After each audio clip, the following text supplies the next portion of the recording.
98व्या अखिल भारतीय मराठी साहित्य संमेलनाच्या स्वागताध्यक्षपदी शरद पवारांची निवड करण्यात आली आहे। 21 ते 23 फेब्रुवारी दरम्यान दिल्लीत हे साहित्य संमेलन होणार आहे। आयोजक संस्थेने शरद पवारांना विनंती केली होती, ती विनंती पवारांनी मान्य केली आहे। याआधी शरद पवार संभाजीनगर, नाशिक, चिपळूण, सासवडला झालेल्या साहित्य संमेलनाचे उद्घाटन।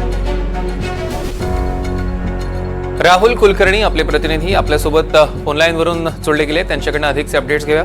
राहुल, राज्याच्या स्थापनेनंतर पहिल्यांदा दिल्लीमध्ये हे अशा पद्धतीचं साहित्य संमेलन होतं आहे आणि या साहित्य संमेलनाचं स्वागताध्यक्षपद तुम्ही घ्यावं अशा पद्धतीची विनंती सरहद्द संस्था जी ह्या साहित्य संमेलनाच्या आयोजक संस्था आहे त्यांनी केली होती आणि त्यांना ती विनंती शरद पवारांनी मान्य केली।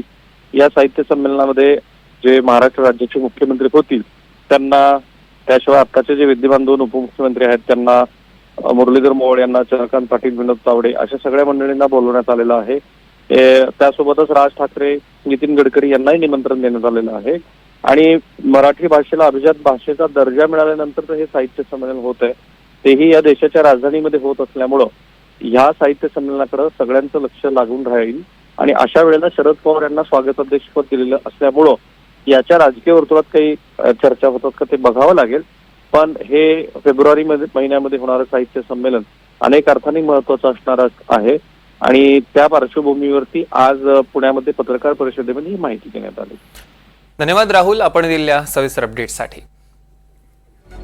दरम्यान आपण बघतोय की स्वागताध्यक्षपदासाठी शरद पवारांनी आपला होकार कळवलेला आहे। 98वावं अखिल भारतीय मराठी साहित्य संमेलन दिल्लीत होणार आहे आणि दिल्लीत होणाऱ्या या संमेलनाच्या स्वागताध्यक्षपदी शरद पवार असतील, इतरही अनेक राजकीय नेत्यांना निमंत्रण आहेतच, पण याचं स्वागताध्यक्षपद शरद पवारांकडे असेल।